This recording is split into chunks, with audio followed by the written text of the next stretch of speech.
সর্বপ্রথম ওহী এ বিষয়ে হাদিস নং ৩-এ যা বলা হয়েছে চলুন জেনে রাখি। হযরত আয়েশা বলেন, প্রথমে যে ওহী আল্লাহর রাসূলের কাছে আসত তা হলো ঘুমের জগতে তার সত্য স্বপ্ন। তিনি যে স্বপ্নই দেখতেন তা ভোরের আলোর মতোই স্পষ্ট হতো। এরপর তার কাছে নির্জন জীবনযাপন পছন্দনীয় হলো। এ কারণে তিনি ক্রমাগত কয়েকদিন পর্যন্ত নিজ পরিবার-পরিজনের কাছে না গিয়ে হিরা গুহায় নির্জন পরিবেশে আল্লাহর ইবাদতে ধ্যানগ্রস্ত থাকতেন। আর এ কারণে তিনি কিছু খাদ্য সাথে নিয়ে যেতেন। পরে তিনি খাদিজার কাছে প্রত্যাবর্তন করে পুনরায় সেভাবে কয়েকদিনের জন্য কিছু খাদ্য সাথে নিয়ে যেতেন। এভাবে হিরা গুহায় অবস্থানের সময় তার কাছে ওহী অবতীর্ণ হলো। জিবরাইল ফেরেশতা সেখানে এসে তাকে বললেন, পড়েন। আল্লাহর রাসূল বলেন, আমি বললাম, আমি তো পড়তে জানি না। তিনি বলেন, ফেরেশতা তখন আমাকে জড়িয়ে ধরে অধিক শক্তিতে আলিঙ্গন করলেন, যে এতে আমি খুব কষ্ট অনুভব করলাম। তারপর ফেরেশতা আমাকে ছেড়ে দিয়ে বললেন, পড়েন। আমি বললাম, আমি তো পড়তে জানি না।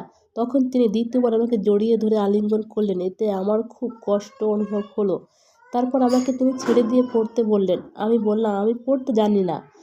আল্লাহর রাসূল বলেন, ফেরেশতা তৃতীয়বার আমাকে জড়িয়ে ধরে কঠিনভাবে আলিঙ্গন করায় আমার অত্যন্ত কষ্ট হলো। এবার তিনি আমাকে ছেড়ে দিয়ে বললেন, হে মুহাম্মদ, তুমি পড়ো তোমার মালিকের নামে, যিনি সৃষ্টি করেছেন, যিনি মানুষকে সৃষ্টি করেছেন জমাট বাঁধা রক্ত থেকে, তুমি পড়ো। এবং মালিক বড়ই মেহেরবান, তোমার মালিক বড়ই মেহেরবান। আল্লাহর রাসূল এই আয়াতগুলো আয়ত্ত করে বাড়িতে ফিরে এলেন। তার বুক তখন আতঙ্কে কাঁপছিল। তিনি খাদিজার কাছে এসে বললেন, আমাকে চাদর দিয়ে আবৃত করো। তিনি তাকে চাদর দিয়ে আবৃত করলেন। এরপর তার আতঙ্ক কেটে গেল। তিনি খাদিজার কাছে সকল ঘটনা বর্ণনা করে বললেন, আল্লাহর শপথ, আমি আমার নিজের জীবন সম্পর্কে আশঙ্কা করছি। খাদিজা সান্ত্বনা দিয়ে বললেন, ভয় করবেন না, আল্লাহর শপথ, কখনোই তিনি আপনাকে লাঞ্ছিত করবে না।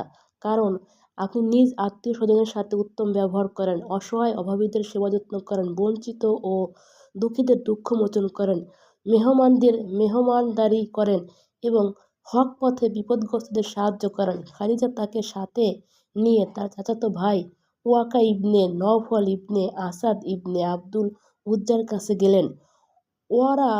ওরাকা জাহেলি যুগে ঈসাই ধর্ম গ্রহণ করেছিলেন। তিনি ইব্রানি ভাষায় গ্রন্থ লিখতেন। তিনি ইনজিলের অনেক অংশ সুরইয়ানি ভাষা থেকে ইব্রানি ভাষায় অনুবাদ করেন। তিনি বৃদ্ধ ও দৃষ্টিশক্তিহীন হয়ে গিয়েছিলেন। খাদিজা তাকে তার ভাতিজা অর্থাৎ আল্লাহর রাসূল এর কাছ থেকে সব কথা শুনতে বললেন। ওয়ারাকা তার ভাতিজার কথা শোনাতে বললেন। রাসূল তাকে তার সকল ঘটনা শোনালে ওয়ারাকা তাকে বললেন, এ সেই জিবরাইল ফেরেশতা যাকে মূসা আলাইহিস সালামের কাছে আল্লাহ প্রেরণ করেন। হায়, আমি যদি তোমার নবুয়তকালে যুবক থাকতাম, আমি যদি সে সময় জীবিত থাকতাম, তখন তোমার জাতি তোমাকে মক্কা থেকে বের করে দেবে। তিনি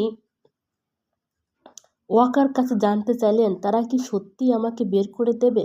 ওয়াকা বলেন, হ্যাঁ, তুমি পৃথিবীতে যা নিয়ে এসেছো এমন কোনো কিছু নিয়ে যে ব্যক্তি এসেছে তার সাথে দুশমনি করা হয়েছে। আমি তোমার যুগে থাকলে তোমাকে যথাসাধ্য সাহায্য করব। তারপর ওয়াকা ইন্তেকাল করেন এবং ওহীর আগমনও ৩ বছর পর্যন্ত বন্ধ থাকলো।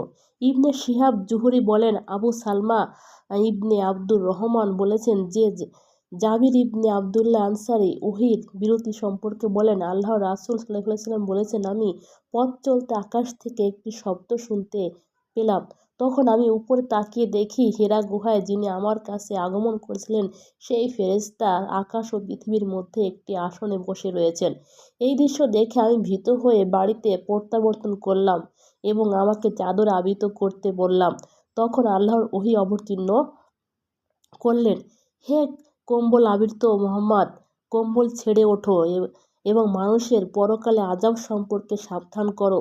তোমার মালিকের শ্রেষ্ঠত্বের ঘোষণা করো আর তোমার পোশাক পবিত্র করো এবং যাবতীয় মলিনতা ও অপবিত্রতা পরিহার করো।